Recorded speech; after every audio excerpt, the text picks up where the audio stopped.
Hello from Bugeyeguys, and today we are in Solo. Needs a little choke. It's mid-January here, but a nice mild day. And let's go for a drive and talk about downshifting. Downshifting in this nice Bugeye 1275 engine, Datsun 5-speed transmission, nearly new Michelin tires.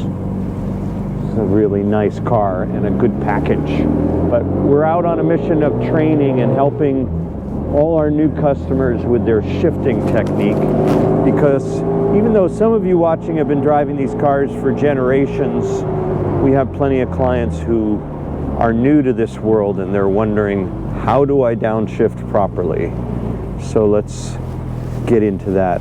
As soon as we can get out of the traffic, I'll try to break this down for people. So I would say there are three different ways people downshift. The first one is, we'll test right here. This would be the first one. You're in second, coming to a stop, you just go to neutral, you wiggle it and make sure you're in neutral. That's what people often do. And you use the brakes to come to a stop.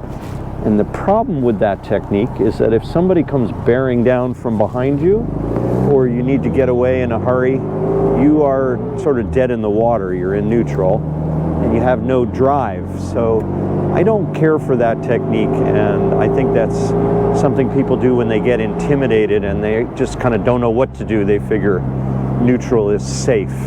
So here's another technique that people use. I'm in fourth, I throw it into third and I let the clutch out, I throw it into second, and you kind of get that jarring, the jerk of downshifting and letting the clutch take all the heat.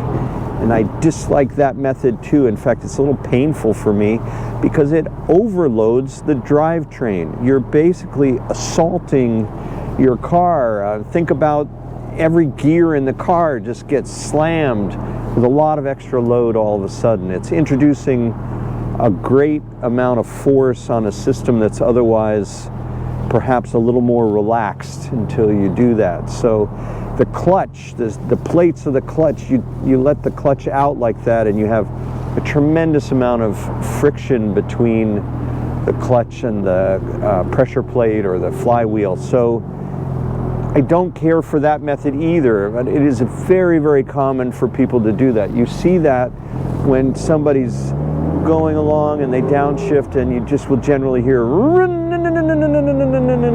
the RPM surge as the clutch comes out, and all the stress is delivered to the drivetrain. So you want to, in my opinion, go for the third method, and it may take time to perfect, but that third method is rev matching and using the throttle to allow things to mate more gently on a downshift. So here's third gear, I add a little throttle.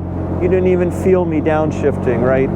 It just, the RPMs might have been slightly different, but I adjusted that with my foot. So I'm going to go down into second now, and you should be able to hear the same thing. I add gas, and it's a somewhat smooth transition.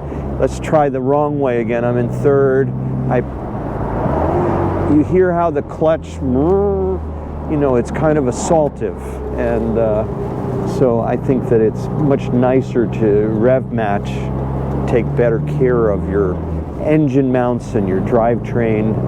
So here's third, and I want to go into second, and I add some gas, ease out the clutch, and everybody's happy. So if you got nothing else from this video, that would be really valuable, that you got that piece just to help save your clutch and your motor mounts and your transmission mounts and your gearbox for that matter, but especially your clutch, because this kind of downshift is smooth and the way a lot of people do it is not so smooth.